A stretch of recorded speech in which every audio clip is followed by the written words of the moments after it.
right, we're going. Talk to the people, Marcellus. Okay, right now, go. Talk to the people. No, what is up, guys? Marcellus Williams, aka TheSwolefessor, here to educate you on health, fitness, social well-being. Today, guys, I'm taking you through my higher volume / variation squat and deadlift focus day. And it is quads, and more quads. You guys saw my warm-ups for high bar squats. I'm about to hit my top set of 7 at an RPE 6, followed by 2 back down sets of 7. Then I have a set of front squats for a set of 7, and then I have sumo deadlifts also for sets of 7. Your coach is an asshole, bro. My coach is garbage. Nah, man, honestly, I can't complain, guys. I'm trying to get these little baby quads to grow a little bit, give them the taller quads, so it's all good.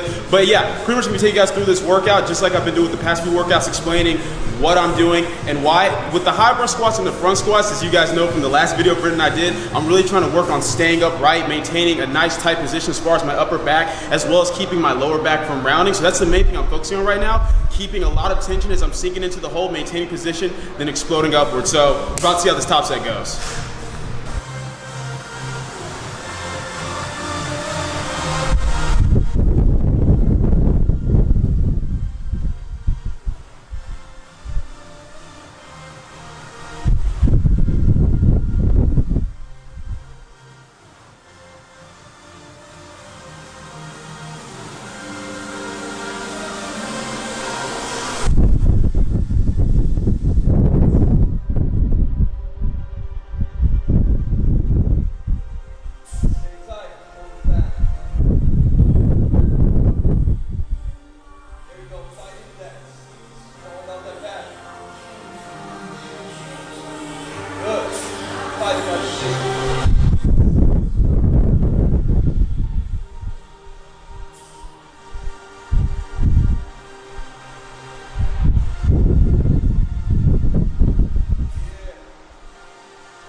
Alright guys, so I want to talk to you about that top set. So, as I said, the top set was supposed to be a set of 7 at RP 6. For those of you who are maybe new to the channel or new to the RP system, that simply means that I have 4 reps left in the tank. Now, in all honesty, that was probably sub RP 6, just because those of you who've been watching for a while know that I can grind for days. I honestly probably had like 5 or 6 reps left. But on this day, I'm not just focused on moving weight. Once again, I'm really trying to focus on maintaining my position, especially in my upper back. That's the whole reason that Brendan gave me these high bar squats, so I can focus on proper tensioning, keep my upper back nice and tight.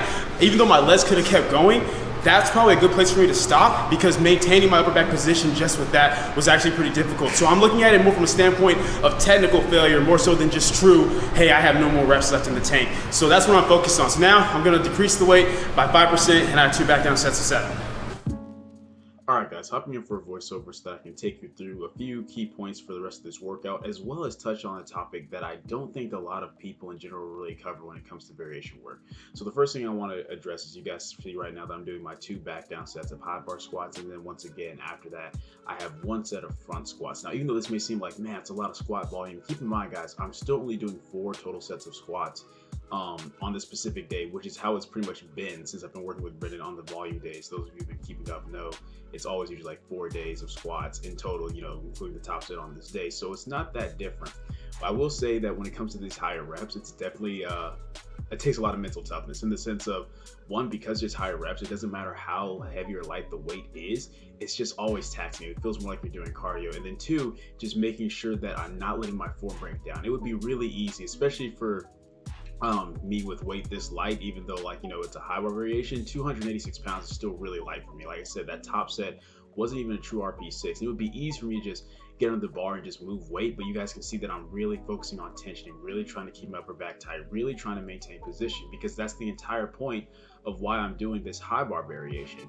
And then when we get to the front squats, you guys are going to see the same thing, that I'm really just trying to focus on my positioning. I'm going to show you guys my initial warm-up at first, and you'll see that because I just did high bar squats, going right into front squats felt a little bit awkward with the warm-ups, but then with the actual working set, it looks and feels a lot better. But keep in mind, with the front squats, it's the exact same thing, guys. I'm really trying to focus on maintaining form and maintaining position. I could have gone heavier than what I did, because with the front squats, it's not based upon a certain percentage. It's based upon like RPE. But for me, because I just did 3 sets of high bar squats, I knew I wasn't going to get all that heavy to stay true to the RPE anyway. And it makes sense that it's based off RPE just for that reason. That way, whenever I'm done with my 3 sets of high bar squats, if I'm just not feeling as fresh as what I did the previous week, then I can make that adjustment and just be true to the RPE to get the volume and workload in. But just notice, guys, how as I'm doing the front squats, even though I'm staying fairly upright, I'm not keeping my elbows as high as what I could be. So this was actually a great way to start with. And that's what I really want to focus on, guys. The biggest thing that people get wrong with their variation work is they get too caught up on trying to just progress the weight on the bar. And don't get me wrong, there's nothing wrong with that. You should seek to get progressively stronger on your variation movements. You want to gradually do more workload over time, more sets, more reps, more weights, depending upon what your goal is and how the setup of your programming is. However, the whole purpose of me doing these is to maintain a neutral back as far as my lower back and keep my upper back nice and tight and stay upright. If I'm adding so much weight so quickly to where I'm breaking down form, then I'm making the variation work pointless. The same thing goes for these sumo deadlifts. So aside from the fact that it's just helping me to work on my muscular weaknesses as far as get additional volume on my glutes, my hamstrings, and my quads without taxing myself by doing conventional deadlifts twice a week, it's a lot easier for me to keep my lower back in a neutral position, because that's really what you want it to be on the sumo deadlift. You can get away with more lumbar flexion on the conventional deadlift than what you can on the sumo. So aside from the fact that it's just more optimal to have a neutral back in the sumo deadlift, it once again lets me work on strengthening myself in that position, a nice neutral lower back, because that's what I'm going for, keeping my upper back nice and tight, so that way my quads and my glutes and my hamstrings can do the work in the way that they're supposed to on the sumo deadlift. But if I just got focused on, okay, let me just add as much load to the bar as I can, let me see if I can get my sumo deadlift to catch my conventional deadlift, I would have so much form breakdown and basically make it pointless. That's the thing. It's important to understand why you're doing the variation movements that you choose. It's also important to understand that 2 people can have the same variation movement in their programming for 2 different reasons. I'll actually have a link in the description down below Brendan's video where he goes into a little bit more detail discussing why I'm doing my high bar squats versus why he's doing it, because even though we're doing the same variation, we're doing it for 2 very, very different reasons. And that's the thing, guys. It's easy to be able to, well, not so much easy, but it's easier to be able to look at a problem in your comp-specific lift and realize, okay, I have this issue. This variation work is probably going to help me with this issue, but you need to know why it's going to help you with it. And you need to know the proper way to program it in order for it to help you with it. That's the issue that a lot of people have. It goes beyond just throwing any and every random variation you can in a movement and hoping that you fix the problem. You need to address exactly what your problem is. What is your problem in the squat? Do you have trouble staying upright? Do you have trouble maintaining tension? Do you have trouble opening up your hips?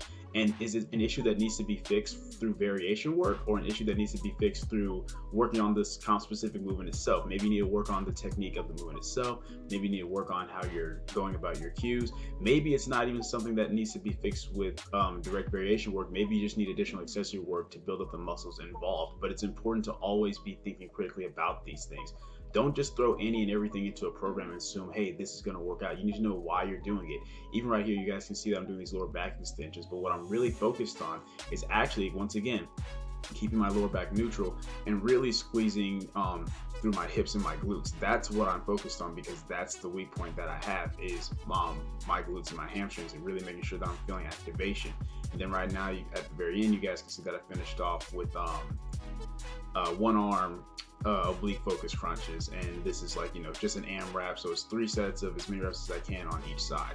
But once again, there's a why behind this. I'm once again with this trying to focus on, as best as I can, trying to keep that back neutral, push through and really extend my back. So it'd be easy for a lot of you guys to watch this stuff and just start doing it, but once again, always ask yourself why, because that's really what it comes down to, guys. You only have so much time in the gym, especially those of you who apparently have an issue with being in the gym for more than an hour. So you want to properly utilize it, right? But yeah, that's pretty much it for the video, guys. That's all I want to address and talk to you guys about. Hope you enjoyed it. If you did, go ahead and leave a comment down below, let me know what you did. If you're not, leave a comment down below, let me know what I can do to get better. Like the video, share, subscribe, keep it simple, specific, scientific. I'll catch y'all later.